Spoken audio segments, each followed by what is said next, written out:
Selamat siang bagi mahasiswa hukum yang memprogramkan mata kuliah hukum kedokteran forensik di siang hari ini. Walaupun ada satu peristiwa yang besar yang dapat membuat kita tidak bisa tatap muka, tapi semangat untuk berkuliah masih tetap ada bagi kita dan saudara-saudara. Hari ini saya akan memberikan kuliah dengan topik yang berhubungan kutipan dari perundang-undangan dan peraturan yang berkaitan dengan pekerjaan dokter di dalam membantu peradilan. Jadi ini yang akan kita bicarakan dalam perkuliahan di siang hari ini. Moga semua ada sehat-sehat sehingga boleh mengikuti perkuliahan ini dengan baik. Oke? Kutipan dari perundang-undangan dan peraturan yang berkaitan dengan pekerjaan dokter di dalam membantu peradilan. Misalnya di dalam pasal 1 butir 28 KUHP menerangkan tentang keterangan ahli adalah keterangan yang diberikan oleh seorang yang memiliki keahlian khusus tentang hal yang diperlukan untuk membuat terang suatu perkara pidana guna kepentingan pemeriksaan. Nah, kita melihat pasal 1 butir 28 ini menerangkan adalah seorang ahli, bukan cuma sembarang ahli, tetapi ahli yang berhubungan dengan diperlukannya hal-hal yang dapat membuat terang satu perkara pidana. Jadi jangan salah mengartikan yang dimaksud dengan ahli bukan saja sembarang-sembarang begitu. Ahli yang diperlukan yang berhubungan dengan keahliannya. Misalnya contoh tentang ahli forensik yang dibutuhkan karena mungkin ada luka dan sebagainya. Dia dapat memberikan penjelasan tentang keadaan korban itu yang bersangkutan. Itu maksudnya. Jadi bukan sembarang ahli dalam pengertian di sini. Kemudian dalam pasal 120 KUHP, dalam hal penyidik menganggap perlu, ia dapat minta pendapat orang ahli atau orang yang memiliki khusus. Itu ayat 1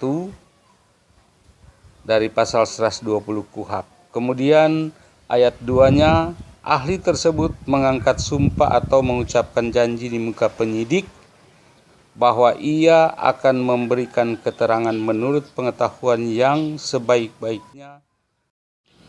Di dalam pasal 134 KUHP, dalam ayat 1,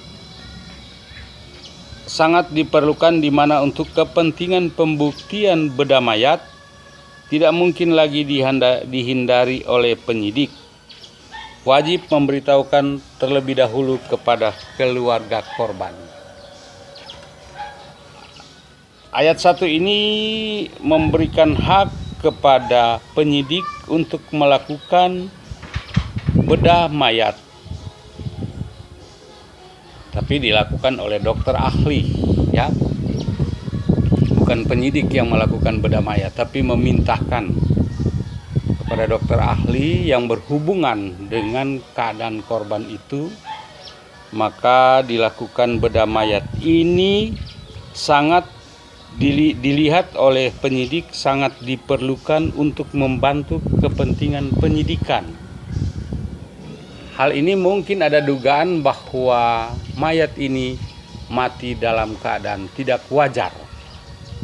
Apakah itu minum racun, dipaksakan minum atau bagaimana, atau misalnya dibunuh atau diperkosa dan sebagainya.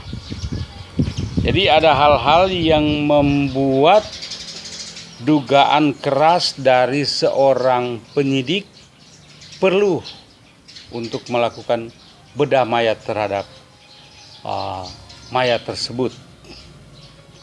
Kemudian dalam ayat 2, dalam hal ini keluarga keberatan, penyidik wajib menerangkan dengan jelas tentang maksud dan tujuan. Perlu sejelas-jelasnya tentang maksud dan tujuan itu disampaikan. Ya, perlu disampaikan. Jadi di sini peran yang sangat dibutuhkan dari penyidik dalam menjelaskan tentang perlu dilakukan bedah mayat. Bukan hanya sekedar menyampaikan saja begitu, tetapi menjelaskan demi kepentingan peradilan, demi kepentingan yang ada di mana penyidik yang telah diberikan tugas untuk melakukan penyidikan ini perlu memintakan dan memberikan keterangan yang sejelas-jelasnya kepada keluarga kenapa perlu dilakukan bedah mayat. Nah, dalam ayat 3, apabila dalam waktu 2 hari tidak ada tanggapan apapun dari keluarga atau pihak yang perlu diberitahukan, tidak ditemukan, penyidik segera melaksanakan ketentuan sebagaimana dalam pasal 133 ayat 3, yaitu akan dilakukan bedah mayat dengan memberikan keterangan di mana kedokteran kehakiman atau dokter pada rumah sakit harus diperlukan secara baik dengan penuh penghormatan terhadap mayat dan diberi label yang memuat identitas mayat. Dilakukan dengan diberi cap jabatan yang diletakkan pada ibu jari atau bagian lain pada badan mayat itu. Jadi ini hak daripada seorang penyidik apabila penyidik telah menyampaikan dengan sejelas-jelasnya dalam hal kepentingan peradilan, maka perlu dilakukan bedah mayat.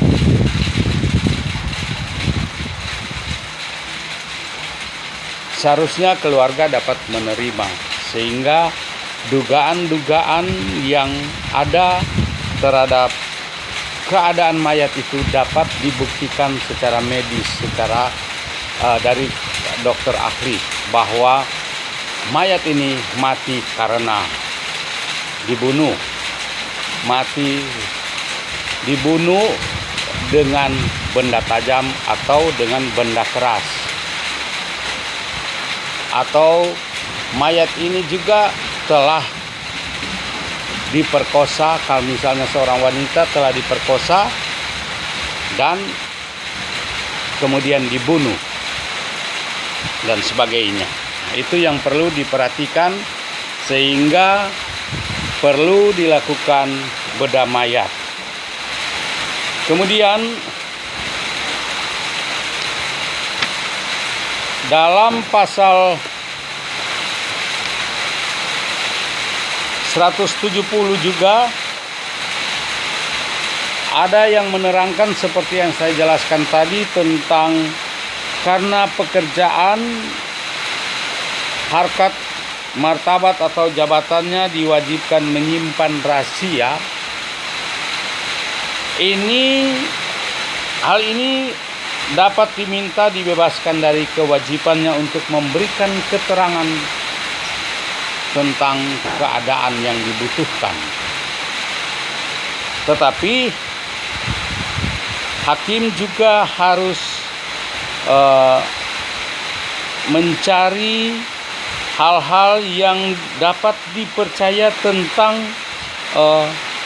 pekerjaan daripada orang yang diminta untuk memberikan keterangan atau memberikan penjelasan. Jadi diperlukan sini adalah dicari tahu, harus diketahui pekerjaan orang itu tentang apa.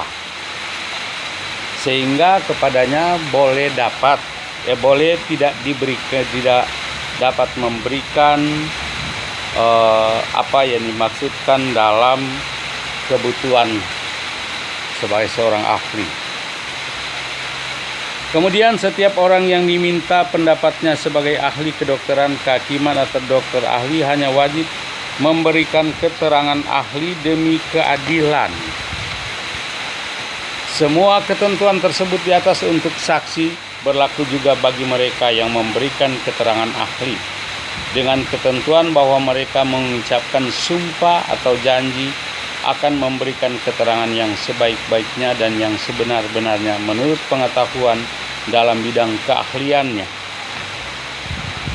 Jadi setiap orang yang diminta pendapatnya bagi ahli sebagai seorang ahli kedokteran, kehakiman atau dokter ahli yang lainnya wajib memberikan keterangan demi keadilan. Hal ini bukan unsur pemaksaan, tetapi adalah unsur kewajiban daripada dokter yang bersangkutan. Jadi ini bukan pemaksaan tetapi kewajiban.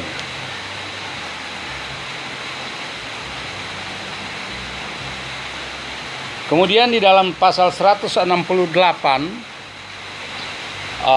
undang-undang ini juga memberikan satu keterangan atau memberikan satu ketentuan untuk dapat seorang ahli tidak dapat memberikan keterangan dan dapat mengundurkan diri sebagai saksi. Pertama, satu, karena keluarga sedarah atau semenda dalam garis lurus ke atas atau ke bawah sampai derajat ketiga dari terdakwa atau yang bersama-sama sebagai terdakwa. Kemudian dari terdakwa atau yang bersama-sama sebagai terdakwa, saudara ibu atau saudara bapak juga mereka mempunyai hubungan karena perkawinan dan anak saudara terdakwa sampai derajat ketiga. Yang ketiga yaitu suami atau istri terdakwa meskipun sudah bercerai atau yang bersama-sama sebagai terdakwa.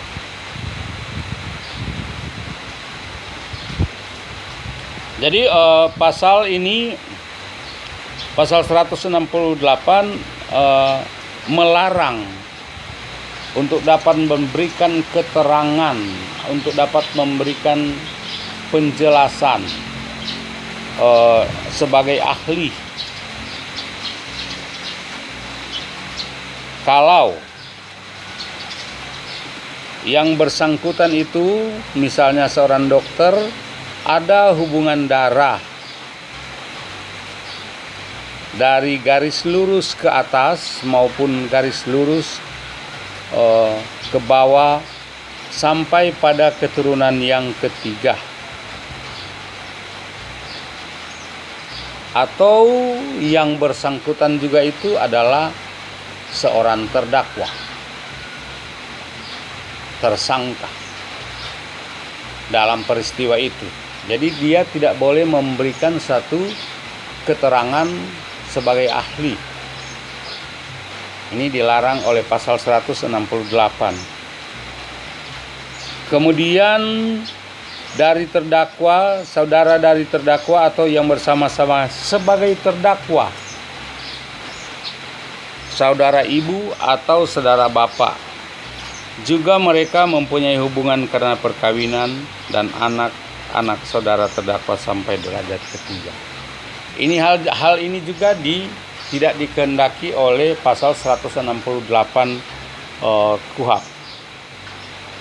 Sehingga termasuk juga suami atau istri terdakwa walaupun mereka telah cerai.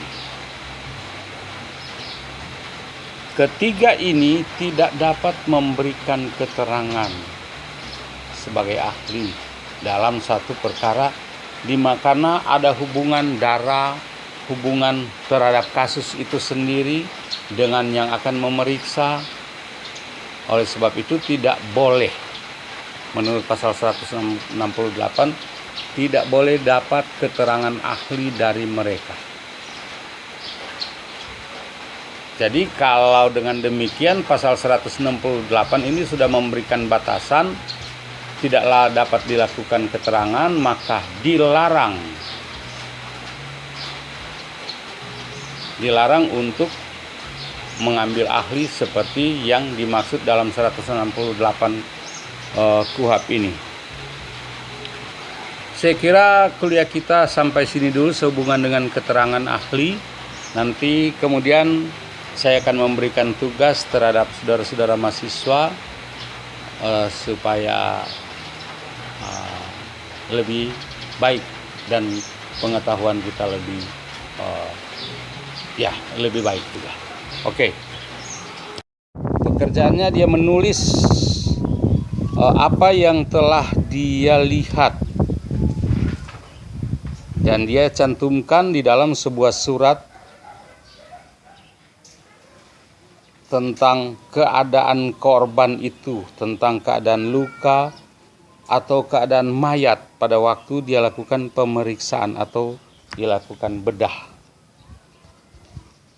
Kemudian mayat yang dikirim kepada ahli kedokteran kehakiman atau dokter pada rumah sakit harus diperlukan secara baik dengan penuh penghormatan terhadap mayat tersebut dan diberi label yang memuat identitas mayat. Dengan diberi cap jabatan diletakkan pada ibu jari atau bagian lain badan mayat. Jadi supaya tidak akan terjadi kesalahan bahwa mayat yang dikirim itu bukan yang dimaksudkan atau bukan mayat yang sebenarnya, maka diberikan tanda-tanda sebagai identitas dari mayat itu sendiri. Bagi mahasiswa yang mengikuti perkuliahan, saya memberikan tugas hari ini dan dapat dikumpulkan minggu depan, sampai batasnya minggu depan. Tugas yang saya berikan yang pertama, pembuktian pada kasus abortus, yaitu untuk dapat membuktikan apakah kematian itu akibat dari tindakan abortus, diperlukan berbagai petunjuk-petunjuk. Jelaskan. Yang kedua, apa-apa saja yang dipersiapkan dalam persiapan awal dalam penggalian mayat. Yang ketiga, hal-hal apa yang harus diperhatikan dalam hal penggalian mayat. Ini saja 3 tugas yang harus dilakukan oleh mahasiswa yang memprogram kedokteran forensik. Dan akhirnya terima kasih atas perhatian saudara-saudara. Semoga jaga jarak tetap dilakukan oleh kita semua. Cuci tangan, tapi juga jangan lupa lipat tangan. Kunci tangan, berdoa. Bantu pemerintah dalam hal mengatasi COVID-19 ini. Ingat, kesehatan itu sangat perlu. Saya kira mahasiswa semua boleh mengerti, dan selamat siang.